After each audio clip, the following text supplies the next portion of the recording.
Oh, you see, when you go east from the Nile Delta, you get into this region of desert and hills very quickly. Why do you get into the desert so quickly in Egypt?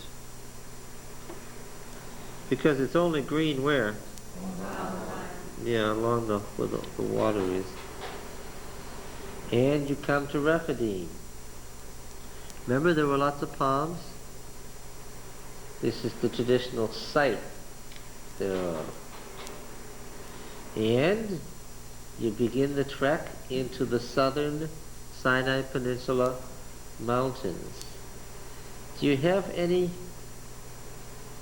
idea why the recently delivered slaves began to become concerned with Moses?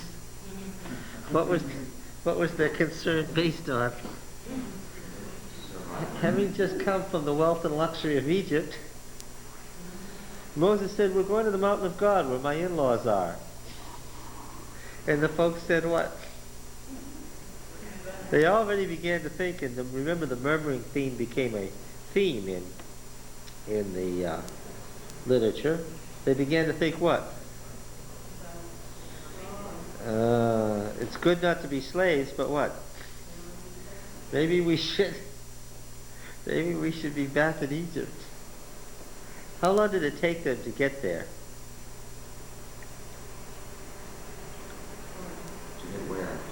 To Sinai. That's what they said. To get where? Where are we going? Well, I'm glad to see that this is all fresh in your memories. Does anybody remember how long it took? Look, the priestly writer, thank you. The priestly writer timed it. Yes. 3 months. 3? Yeah.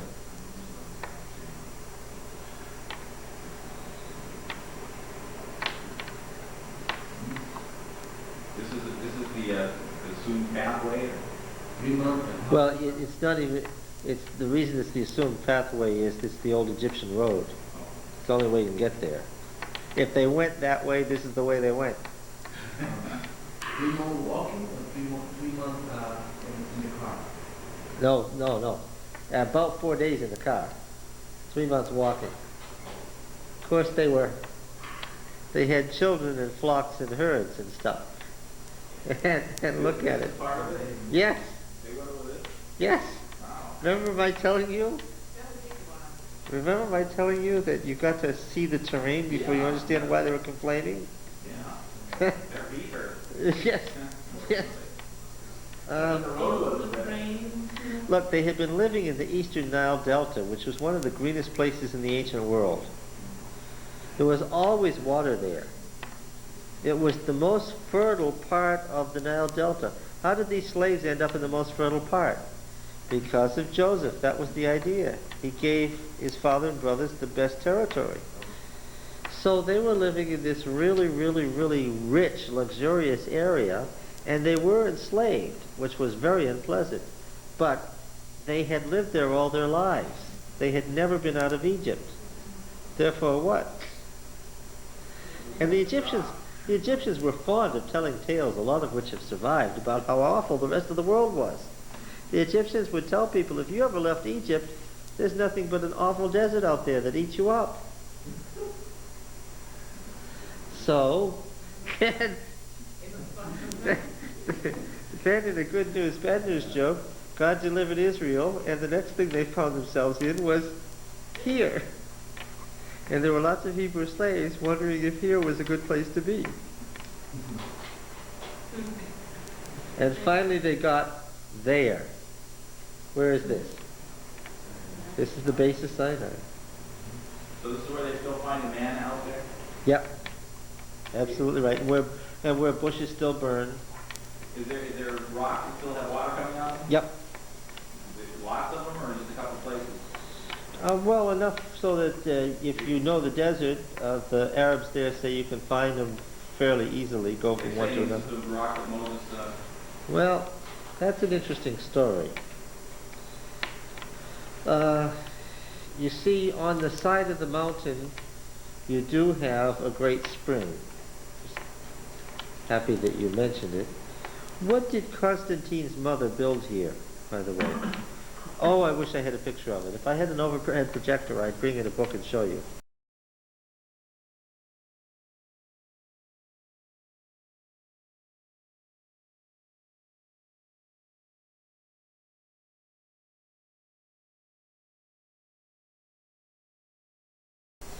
Constantine's mother converted to Christianity. Do you remember the story? Her name was Catherine. The Monastery of St. Catherine. Has anybody ever been there? Anybody in this room ever been there? They bury the monks for a few months until their flesh rots away, and then they pick up their bones and they put them in the charnel house. And these charnel houses were not that unusual in the ancient world. And I tell you, it is a shock. You turn the corner and you're confronted with skulls to the roof. They separate out the bones. Here's leg bones to the hip, leg bones to the ankle. Here are feet, here are skulls, here are fingers. It really is a shock when you're not expecting it. Now, Saint Stephanos, this monk from the 3rd century, when the monastery was built, and he was one of the first abbots, said as he was dying that he wished that he could always stay there and guard the mountain of God. Do you see this coming? As you turn the corner into the charnel house, guess who you almost fall over? There he is with his bones wired together, still in his abbot's robes, sitting there to this day. Yes. There's no way into this place. You get, because of the marauding bands, this is after all the southern Sinai Peninsula, and because of the water there, it's entirely walled, and there's a basket and a winch. You get into the basket, I'm talking about basket, and they winch you up. It's entirely, yes. This is a little Arab chapel. Remember the war with Amalek? This is the Arabs' traditional site of where Aaron and Hur held up Moses' hands while Joshua fought the Amalekites. You had to fight anybody with those stones there. And there's the monastery, of course. Now you can go up. You can go up. It's only 3,000 steps. But they're big steps, and they're up. When you get to the top, you know you've gone up.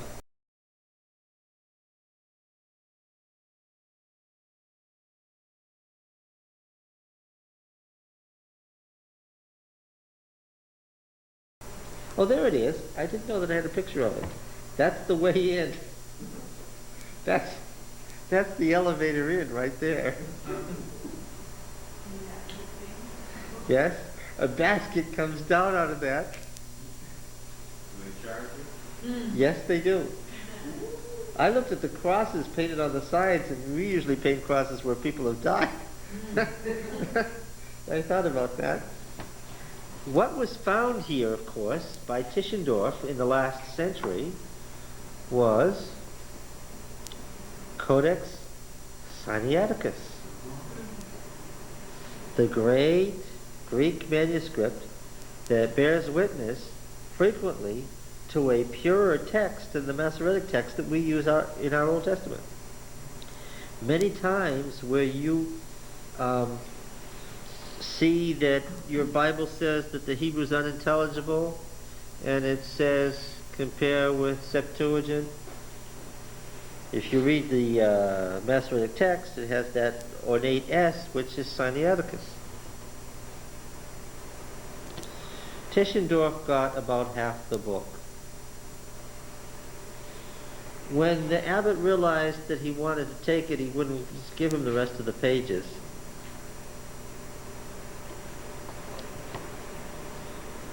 We'd love to have the other half of it.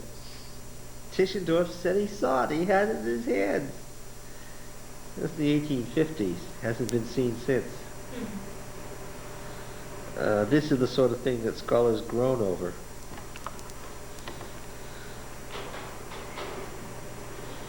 There you are inside the monastery. Constantine's mother.